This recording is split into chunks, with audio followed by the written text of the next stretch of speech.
Alright, welcome back to Rickets Reef. Not much has changed. Just wanted to kind of document a couple challenges I've been having. First one is the tangs. A couple days after I added the new fish, the cold tang and the anthias and the chromis, things went crazy. Custard, the yellow tang, got really territorial and aggressive, especially towards the cold tang. He was slicing them up with his tail. He was just keeping them pinned in a corner. He still shows a few displays of aggression, primarily when it's a feeding time, but he used to do that before anyway. It was, hey, I want to be the first to eat kind of deal. But he's not overtly attacking Custard just for the sake of kicking his ass. Like he used to stalk him. So what I did, if you notice that the left-hand side is different now, is I took out the rock and I moved things around and I trapped Custard. I was going to actually take him out of my tank and sell him, and there'd be no more Custard. But instead I put him in the quarantine for a week, and I read that sometimes if you do that, it settles them down. It takes the aggression out of the fish. They get not so used to the tank anymore, and then they don't feel as territorial when you reintroduce them.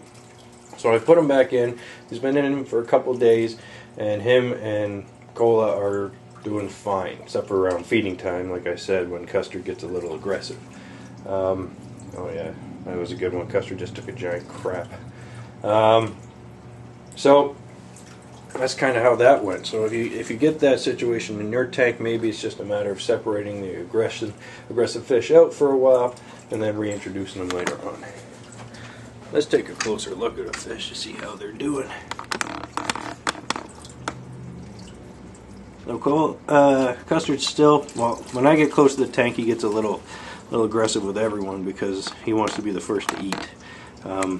But if this had been a couple weeks ago, when they first were in the tank, Custard would be slicing up Cola. Cola wouldn't even be allowed out to swim.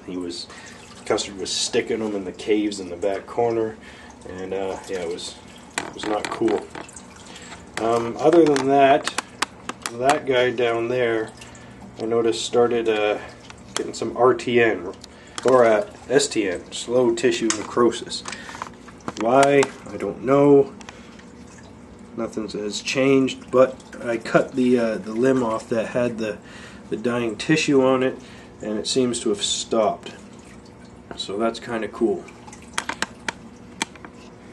Other than that, everything seems to be doing fine. We've got some nice growth on some of the corals. This guy is doing really great. Got some new movement on the digitata.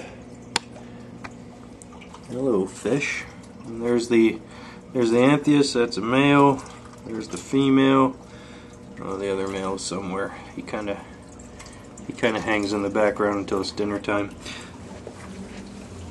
The bigger male has kind of claimed dominance over the anthias, which is fine. They're not fighting all the time. Hey, Cola. And that's about it for the display. Now into the other room for a quick problem. Alright, if you notice over there, I used to have an auto top off float switch. It's no longer on my system. You're going to have to excuse this, it's a big mess. I'm actually redoing this whole fish room to incorporate a bunch of frag tanks. Anyway, that'll come later on. But I put my hand in the tank the other day, and I thought I had a cut on my finger, and I got a sting. So I was like, oh, okay, well, better not use that finger. So I tried another finger, and then I got another sting. I was like, hey, what the hell? And then, so I tried another finger, and then I got another sting. It's like, okay, something's not going on right here. I noticed the fish were kind of jumpy, and I'd been noticing over a couple week time, every once in a while, the fish would just kind of freak out and just go all crazy. So I put two and two together, with my hand in the tank and the fish going crazy, and the feeling that something's stinging me, I was actually being electrocuted. It seemed the float switch malfunction. Here it is here. I haven't had time to actually look at it to see where the malfunction is. Maybe it cracked somewhere.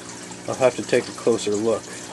I do have 2 more float switches to replace it with, but I don't know if I'm going to do that quite yet. Actually, I've found a good way to keep my water fine is I've got a timer from Walmart, and it does 15-minute increments. It's one of the analog ones, not digital. So I've just set it up to do 15 minutes of water introduction with the aqua lifter pump. About right now it's set to 7 times a day, and it keeps my top off just perfect. No need for float switches to turn pumps off and on, so it's kind of simple, effective, and seems to work. And I check it every day, so I don't have to worry too much about it. It's kind of funny trying to figure out which device was electrocuting me, because I had to stick my hand in the tank every time I turned something on or off. So at first I tried the heaters, turned them off, put my hand in, I got zapped. It wasn't a hard zap, and the fish weren't dying, and the corals, they were fine.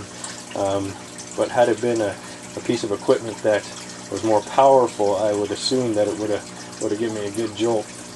So I'm also planning on sticking some kind of grounding device into the sump when I redo it, and that'll be coming up soon. So be careful of those float switches. They can give you an ass whooping.